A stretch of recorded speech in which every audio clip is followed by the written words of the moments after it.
They do rejoice when they think they hear my love Jimmy's voice. This book tells the story of Irish people in America at the time of the Civil War.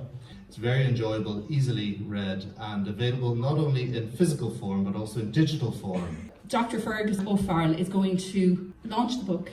It is indeed a great honour to me personally to be invited to launch A Damn Yankee, Am I? Thanks, Portraits of the Irish in the Era of the American Civil War by my distinguished friend Aidan O'Hara. Because Aidan is a very distinguished broadcaster, an award-winning broadcaster. He's a historian and a distinguished author. You see how this book will set off, I think, new lines of Irish and American historical reflection, and hopefully more stories on what has been quite a neglected area of Irish historical studies until recent decades. It is therefore an honour and a privilege to launch this important book on the Irish in what you might call the transatlantic world of Ireland and America.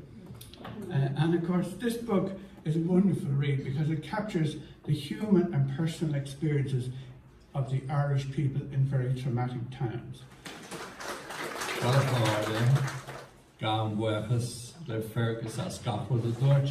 I could tell you about, I've met so many interesting people along the way.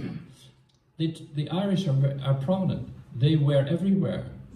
They were very often poor, and they were very often, shall we say, doing the rough work and hard work, but they were noticed and described, and of course they were there in some numbers. But one of the women I met along the way, to do with the Irish abroad, that came to Ireland and was impelled to sort of look around and see what she could find, was a woman called Asenath Nicholson. She was born a Hatch, Asenath Hatch, in Vermont in 1792. And she wrote 2 books when she was here. She came here in 1844, was here during the famine. She got married and lived in New York and visited the poor Irish districts in the notorious Five Points district of New York, where she became fascinated with them because of their obvious poverty on the one hand and their seemingly irrepressible good humour and cheerfulness on the other. Remember, my children, he would often say, the Irish are a suffering people. When they come to your doors, never drive them empty away. Now, I'm really wanting to emphasize there the state of how the Irish people were at home, and this book here quotes many of the writers, and then what the writers in America said about them, and then also some diaries and some quotes that I came across, rare ones, what the Irish, how they saw themselves, and they could be quite critical. He gave his blunt rebuttal to those who blamed the people, quote, "We were reckless, ignorant, improvident, drunken, and idle. We were idle, for we had nothing to do. We were reckless, for we had no hope.